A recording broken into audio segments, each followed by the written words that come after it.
Good morning student. मैं वीना सहाय। मैंने lockdown में चैनल तैयार किया था ताकि घर में बैठे बच्चे आसानी से हिंदी मीडियम में साइंस की पढ़ाई कर सके और समझ सके, है ना। मैंने जानबूझ के हिंदी मीडियम से स्टार्ट किया क्योंकि उन्हें अभी विद्यालय जाने को मिल तो नहीं रहा है ना, उनके पास किताब कॉपी था। अचानक स्कूल बंद हो गई थी, बुक्स भी नहीं थे सबके पास। इसलिए मैंने बुक से ही पढ़ाना शुरू किया।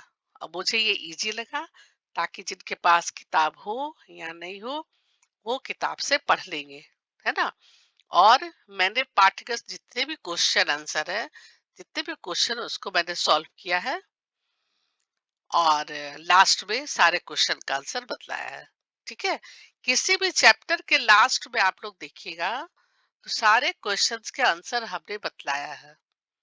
आपको कहीं और ढूंढने का जरूरत नहीं है, प्लेलिस्ट खोजिए और लाइन से आप हमारे वीडियोस देखिए, उसमें आपको क्वेश्चन का आंसर मिल जाएगा।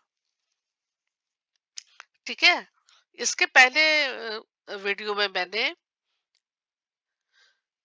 कार्य के बारे में और कार्य से संबंधित 4 प्रश्न थे, पेज नंबर 165 में। 165 पेज में 4 क्वेश्चन था।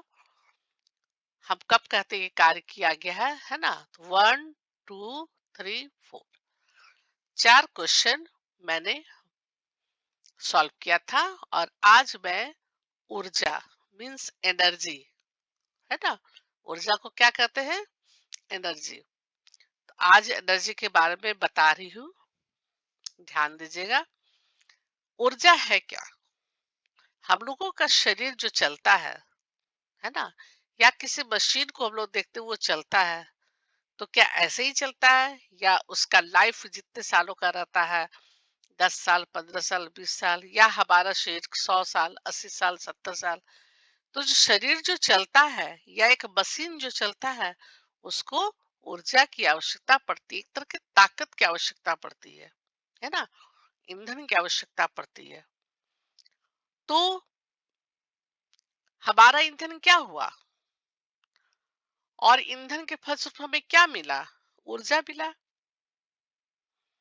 तो इस ऊर्जा के बिना हमारा जीवन असंभव है ना। ना हम भोजन करेंगे, ना भोजन का ऑक्सीडेशन होगा, ना हमें ताकत मिलेगा, ना हमें ऊर्जा शक्ति मिलेगी और ना हमारा जीवन आगे बढ़ेगा। तो कुल मिला के हम देखेंगे तो हमें ऊर्जा की आवश्यकता हर समय है। जब तक हम हैं, लाइफ है, तब तक ऊर्जा की आवश्यकता है। बल्कि और दिनों दिन ऊर्जा की आवश्यकता बढ़ती ही जाती है। ठीक है। तो ऊर्जा के बिना जीवन असंभव है और ऊर्जा की आवश्यकता दिन प्रतिदिन बढ़ रही है।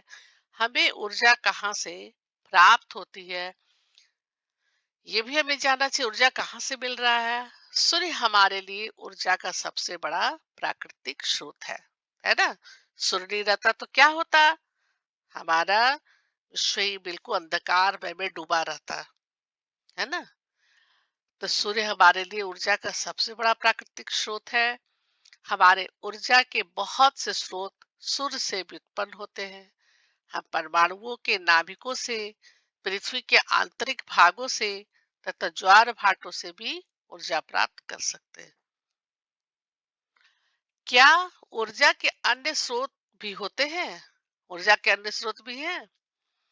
ऊर्जा के कुछ स्रोतों को ऊपर दिया गया है। ऊर्जा के अनेक अन्य स्रोत भी है ना। ऊर्जा के कई स्रोत है। छोटे समूहों में विचार विमर्श कीजिए और किस प्रकार ऊर्जा के कुछ स्रोत सूर्य के कारण है और क्या ऊर्जा के लिए कुछ ऐसे स्रोत है जो सूर्य के कारण नहीं है ना।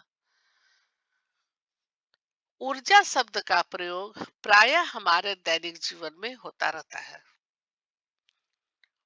किंतु विज्ञान में इसका एक निश्चित एवं परिशुद्ध अर्थ है। विज्ञान का के दृष्टिकोण से हमारा हर चीज का परिभाषा उसके बारे में जानना, उसका उचित शब्द बिल्कुल अलग हो जाता है। आपने कार्य में ही देखा, है ना? तो हमारे दैनिक जीवन में होता रहता है क्या, ऊर्जा शब्द का प्रयोग। किंतु विज्ञान में इसका एक निश्चित एवं प्रसिद्ध अर्थ यह है, जब हम तीव्र वेग से गतिशील क्रिकेट की गेंद स्थिर विकेटों से टकराती है तो विकेट दूर जा गिरते हैं, है ना? इसी प्रकार जब हम किसी वस्तु को किसी निश्चित ऊंचाई तक उठाते हैं, तब उसमें कार्य करने की क्षमता समाहित होती है। कोई भी वस्तु को हम उठाते हैं, है ना, जहां तक हमारा हाथ पहुंचता है या जहां तक जिस चीज से भी हम उठा रहे हैं, निश्चित उठाए ऊंचाई तक उठाते हैं, इसका मतलब उसमें कार्य करने की क्षमता है ना? और यदि क्रिकेट की गेंद को जोर से फेंकते हैं, है ना, विकेट से टकराती है, तो उसको फेंकने में भी क्षमता है, फेंकने की भी क्षमता है। तो अवश्य ही देखोगे कि ऊंचाई तक उठाया गया हथौड़ा जब लकड़ी के किसी टुकड़े पर रखी हुई कील पर प्रहार करता है, तो वह कील को लकड़ी में ठोक देता है ना? आप तो देखे होंगे घर में कोई भी हथौड़ा से लकड़ी के टुकड़े पर कोई कील ठोक रहा है या और कुछ भी, तो उसको तो सब आप लोग देखे होंगे कि वह किस तरह से लकड़ी पर प्रहार होता है और वह फिर कील ठोका जाता है। हमने बच्चों को खिलौनों जैसे कि खिलौना वाला कार में चाबी भरते हैं, और जब ये खिलौना किसी फर्श पर रखा जाता है तो यह गति करने लगता है ना? क्योंकि उसपे हम लोगों ने क्या किया है, थोड़ा सा चाबी भर दिया है, तो वह चलने लगता है। किसी गुब्बारे में हवा भरकर उसे दबाते हैं तो उसकी आकृति में भी परिवर्तन होता है। यदि हम गुब्बारे को कम बल लगाकर दबाते हैं तो बल को हटाने पर यह अपनी मूल आकृति में वापस आ जाता है ना? आप लोग सब गुब्बारा को फुला के देखे होंगे, गुब्बारे में हवा भर के देखे होंगे। सभी अपने अपने यहाँ बर्थडे में बैलून को जरूर फुलाते होंगे, है ना? हैप्पी बर्थडे में कुछ हो चाहे नहीं हो, लेकिन गुब्बारे में हवा जरूर भराएगा। और उसको कोई खूब ज्यादा फुला रहा है, कोई कम फुला रहा है, उसमें कम ये कर रहा है, कोई उसको दाब के देख रहा है, कोई उसे और फोर्स और फुला करके उसे फिर दाब रहा है। तो ये चीज हम लोगों ने बहुत दबा दबा के छू छू के हम लोग गुब्बारा को देखते हैं। तो यदि हम गुब्बारे को कम बल लगाकर दबाते हैं तो बल को हटाने पर यह अपना धीरे धीरे उसकी जो आकृति है उसी में वापस आ जाता है। किंतु यदि हम गुब्बारे को अधिक बल से दबाए तो यह क्या हो जाएगा, विस्फोटक ध्वनि करते हुए फट जाएगा। कब? जब हम इसमें बहुत हवा डाल करके उसे गुब्बारे को भर देंगे तब। वैसे स्थिति में जब हवा गुब्बारे में हवा ज्यादा भर जाएगा और उसके बाद उसको बल से दबाएंगे, तब क्या हो जाएगा, वो फट जाएगा और बहुत तेज से आवाज करेगा। तो इन सभी कारणों से, इन सभी उदाहरणों से हमें क्या पता चलता है कि कोई भी वस्तु विभिन्न प्रकार से कार्य करने की क्षमता अर्जित कर लेती है ना? वस्तुएं जो है वो विभिन्न प्रकार से कार्य करने की क्षमता अर्जित कर लेती है। यदि किसी वस्तु में कार्य करने की क्षमता है तो कहा जाता है कि इसमें ऊर्जा है ना? किसी वस्तु में कार्य करने की क्षमता है तो कहा जाता है कि अरे इसमें ऊर्जा है।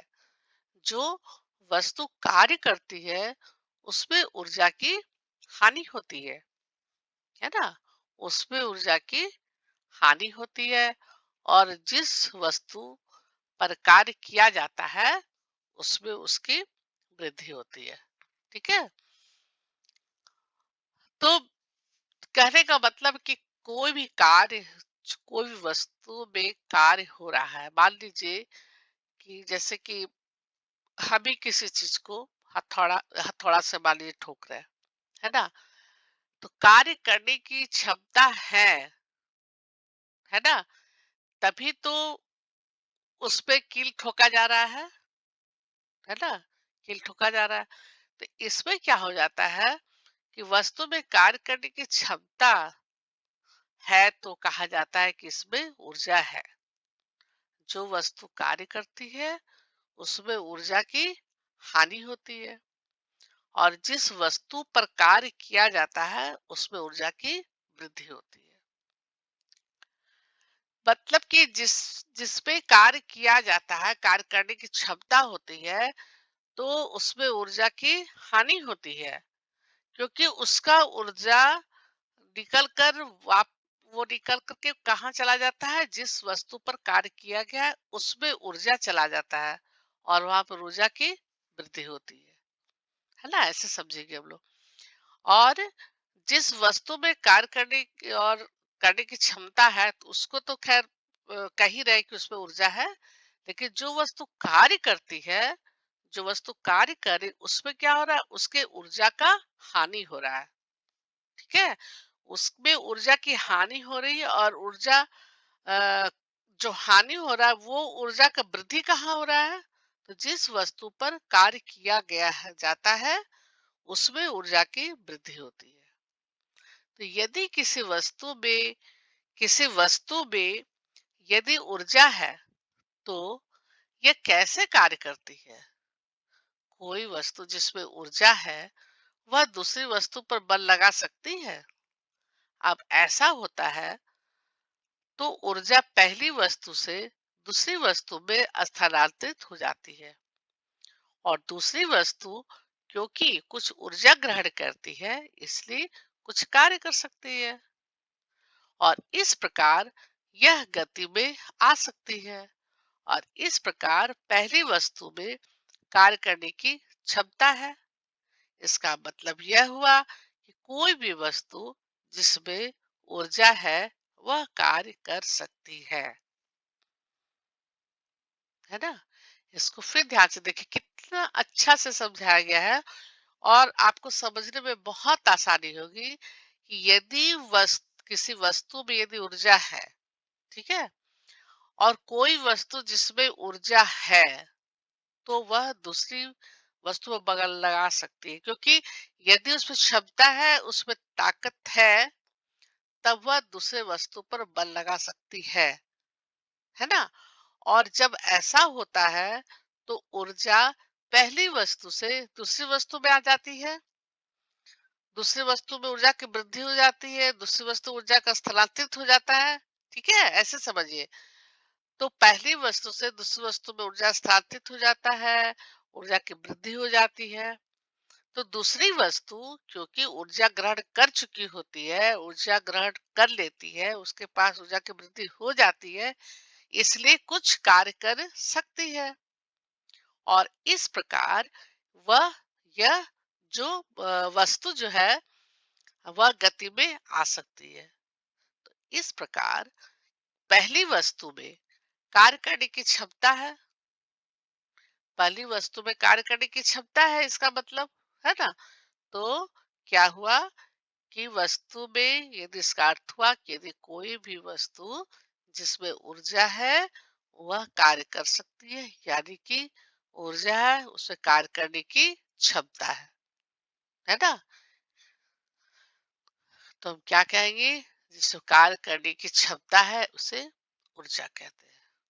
ठीक है, तो इस प्रकार किसी वस्तु में निहित ऊर्जा को उसकी कार्य करने की क्षमता के रूप में मापा जाता है। तो हम लोग यही कहते हैं कि कार्य किसे कहते हैं, कार्य करने की क्षमता को ऊर्जा कहते हैं, है ना? जिसमें कार्य करने की क्षमता होती है इसका मतलब कि उसमें ऊर्जा है। इसलिए ऊर्जा का मात्रक क्या है, जो कार्य का है वही ऊर्जा का मात्रक है। क्यों?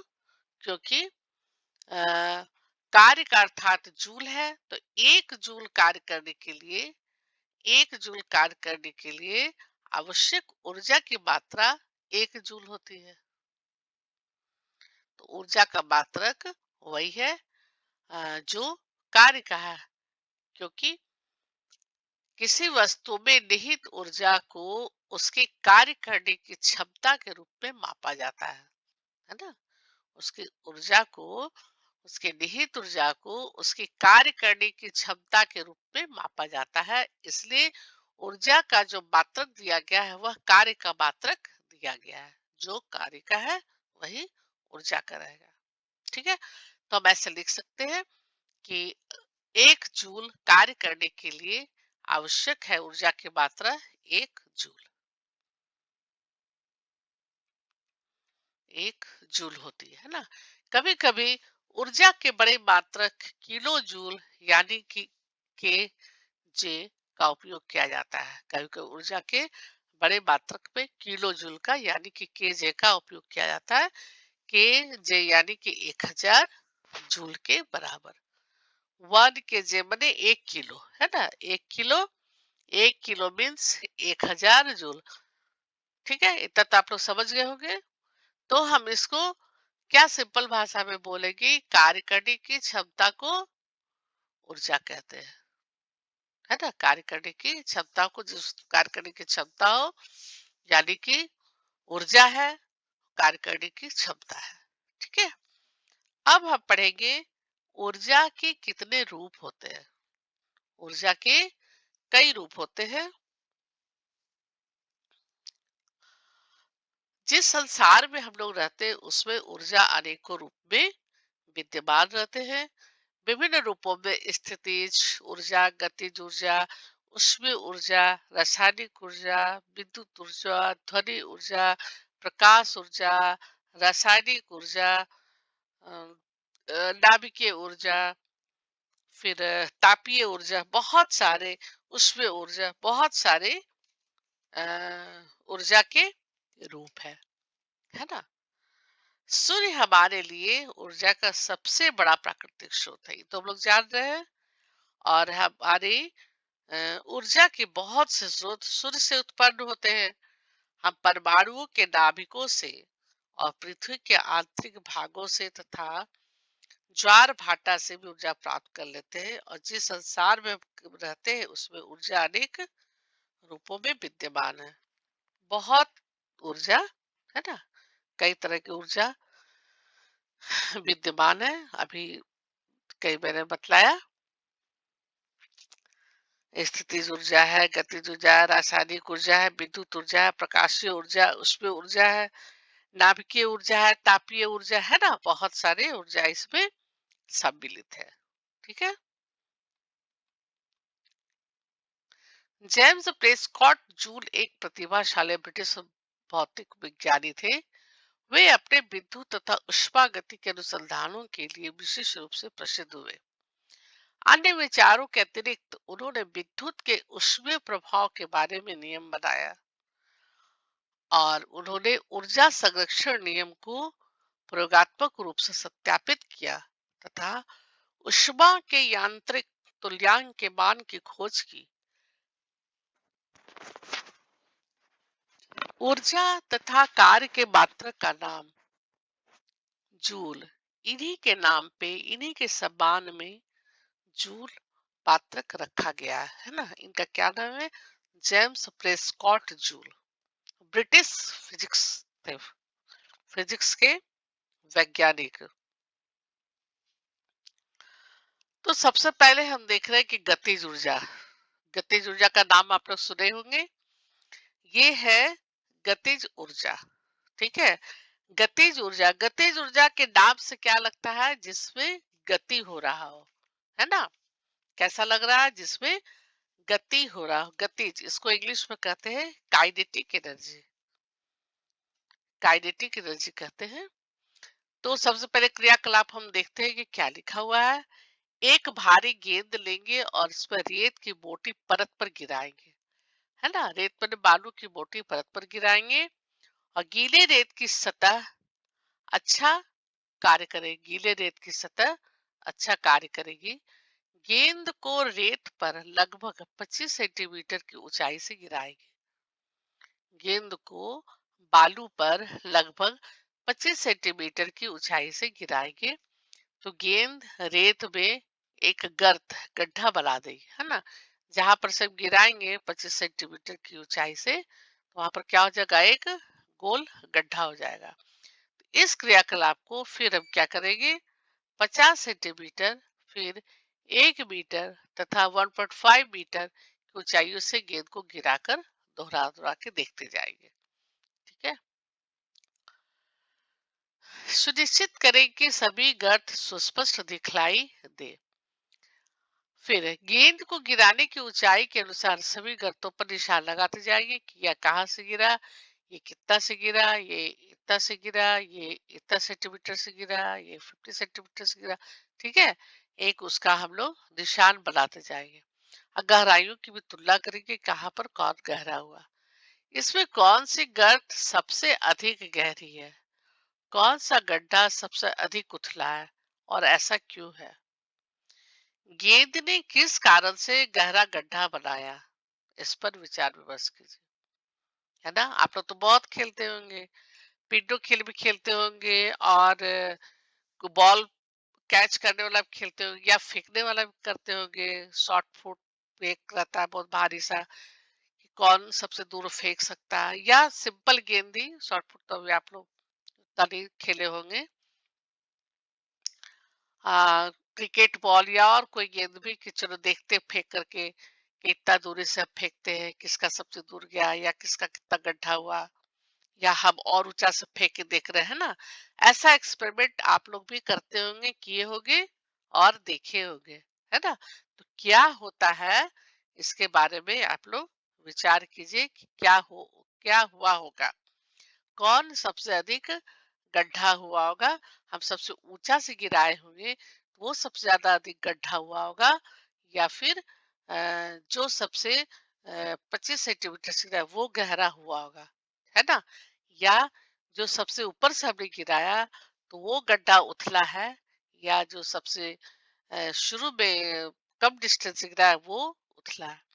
तो ये आप लोग विचार विमर्श कीजिए, और आप लोग ऐसा खेलते भी होंगे, है ना। अब देखिए दूसरा, एक ज्ञात द्रव्यमान के लकड़ी के गुटके को, एक ज्ञात द्रव्यमान के लकड़ी के गुटके को